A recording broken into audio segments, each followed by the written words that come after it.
तो आज की इस क्लास में हम लोग शुरू करने वाले हैं फिजिक्स का दूसरा चैप्टर। तो दूसरा चैप्टर का नाम जो है उसका नाम है रिफ्लेक्शन ऑफ लाइट, यानी कि प्रकाश का अपवर्तन। क्या है जी? प्रकाश का अपवर्तन। इसके पहले वाले जो चैप्टर थे उसका नाम था प्रकाश का परावर्तन। अब हम लोग पढ़ेंगे प्रकाश का अपवर्तन। ठीक है, देखिए पहला क्वेश्चन है प्रकाश के अपवर्तन से आप क्या समझते हैं?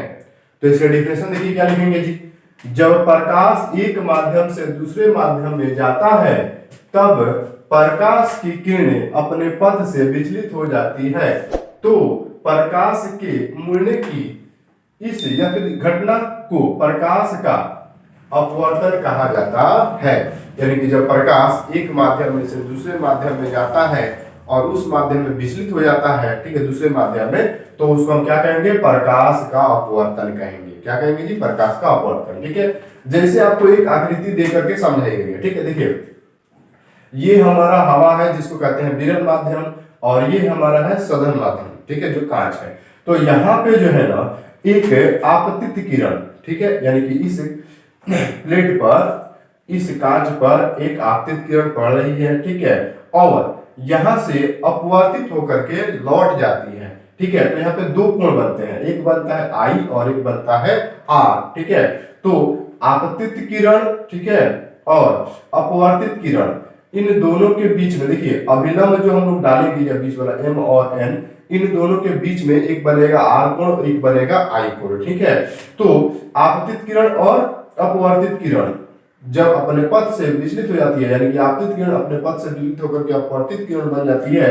तो उसको हम कहते हैं प्रकाश के अपवर्तन। ठीक है, अब देखिए इसमें लिखा गया है जहां O और P जो है, देखिए O और यहाँ O है, O और P जो है वो है आपका आपतित किरण। क्या है जी? आपतित किरण। ये O है, ये P है, यहाँ पे नाम छूट गया है जी, तो इसको ऐड कर लेंगे हम लोग। ठीक है, ये P हो जाएगा, ये हो जाएगा आपतित किरण। ठीक है, उसी तरह से O और R अपवर्तित किरण, यानी कि O और R जो है वो आपका अपवर्तित किरण है, और कोण I जो है वो आपतन कोण कहलाता है, और कोण R जो है वो अपवर्तन कोण कहलाता है। ठीक है, उसी तरह से यहाँ M और N जो है वो क्या है? अभिलंब है।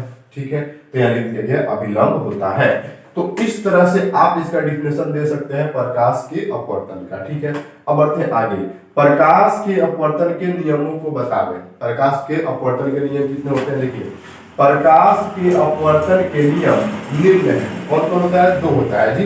प्रकाश के अपवर्तन के नियम दो होता है। पहला एक होता है आपतित किरण, एक होता है अपवर्तित किरण। ठीक है, तो लिखा गया है प्रकाश किसी विशेष रंग के लिए आपतन कोण की जाया और अपवर्तन कोण की जाया का अनुपात किन्हीं दो माध्यमों के लिए एक नियतांक होता है। ठीक है, यानी कि ये आपतन कोण की जाया और अपवर्तित किरण की जाया, ठीक है, ये दोनों का अनुपात जो है ना किन्हीं दो माध्यमों को लिए, ठीक है, किन्हीं दो माध्यमों के लिए एक नियतांक होता है, जिसको हम क्या लिखते हैं जी? म्यू बराबर साइन आई बटे साइन आर लिखते हैं। ठीक है, अब इस नियम, यह एक नियम है, इस नियम की खोज कौन किए थे, कौन बनाए थे? तो यह नियम जो है ना वो स्नेल का नियम है। किनका नियम है जी? स्नेल का नियम है। तो चलिए देखते हैं स्नेल का नियम।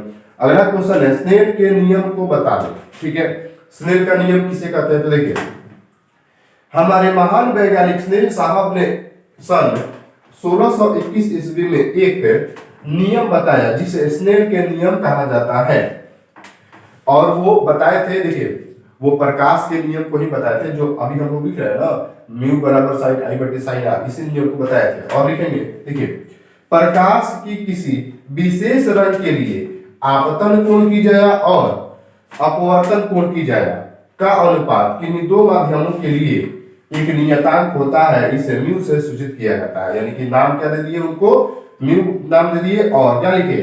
ये साइन आई बटे साइन आर। ये कौन प्रूफ किए थे? तो ये स्नेल साहब का नियम है। ठीक है, बस इसमें इतना ही दिख रहा है। चलिए आगे बढ़ते हैं जी अगले क्वेश्चन में। अगला क्वेश्चन है पार्श्विक विस्थापन से आप क्या समझते हैं? ठीक है, तो पार्श्विक विस्थापन का देखेंगे हम लोग डिफिनेशन। लिखेंगे जब प्रकाश की किरण किसी कांच की स्लेब से अपवर्तित होती हुई निर्गत होती है तब निर्गत किरण आपतित किरण के पथ पर समानांतर विस्थापित होती हुई निर्गत होती है और आपतित किरण की दिशा निर्गत किरण के बीच की अभिलंब दूरी को पार्श्विक विस्थापन कहा जाता है। ठीक है, पार्श्विक विस्थापन देखिए किसको कहा जाता है, आप इस आकृति से आसानी से समझ सकते हैं। ठीक है, आपके सामने है एक कांच, ठीक है, और आपने एक आपतित किरण डाल दिया। ठीक है, यहाँ पे कोई टर्च जलाए और इस दर्पण पर पड़ा, और यह दर्पण क्या किया, उस किरण को विचलित करके कहीं और घुमा दिया। ठीक है, तो उसको हम कहेंगे पार्श्विक विस्थापन। ठीक है, अब बढ़ते हैं आगे। अपवर्तनांक क्या है बता दो। ठीक है, तो अपवर्तनांक किसको कहते हैं वो ध्यान रखिएगा, यानी कि साइन आई बटे साइन आर के अनुपात को। ठीक है, यानी कि साइन आई बटे साइन आर जो लिखते हैं ना बटा में, इसी को हम कहते हैं अपवर्तनांक। तो उसी का एग्जांपल यहाँ पे हम लोग देंगे। चलिए लिखेंगे, जब प्रकाश की किरण किसी माध्यम में आती है तो प्रकाश किसी विशेष रंग के लिए आपतन कोण की जया तथा अपवर्तन कोण की जया की अनुपात एक नियतांक होती है, तो इसी नियतांक को दूसरे माध्यम के लिए पहले माध्यम का अपवर्तनांक कहा जाता है।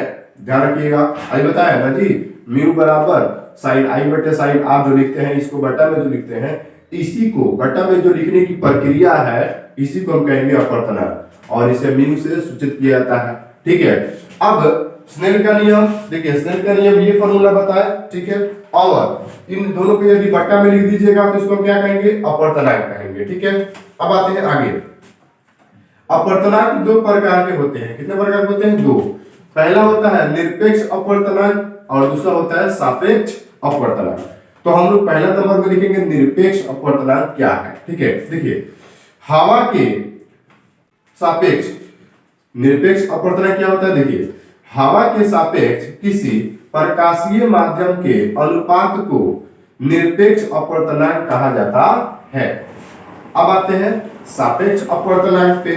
तो सापेक्ष अपवर्तनांक हम लोग लिखेंगे, सापेक्ष अपवर्तनांक किसे कहते हैं, देखिए दो माध्यमों के निरपेक्ष अपवर्तनांक को सापेक्ष अपवर्तनांक कहा जाता है।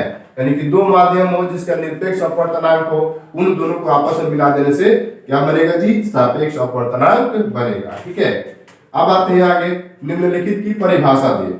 निम्न पहला है उत्तल लेंस। लेंस क्या होता है, उत्तल। ठीक है, ये देखिए उत्तल लेंस किस प्रकार का होता है, तो देखिए वैसा लेंस जो किनारे पर पतला और बीच में मोटा हो तो उसे उत्तल लेंस कहा जाता है, जो कि आपको यहाँ पे आकृति में दिखे। देखिए ये किनारे पे पतला है और बीच में ये सब जो है वो मोटा है, ये कहलाता है हमारा उत्तल लेंस। अब आते हैं अवतल लेंस।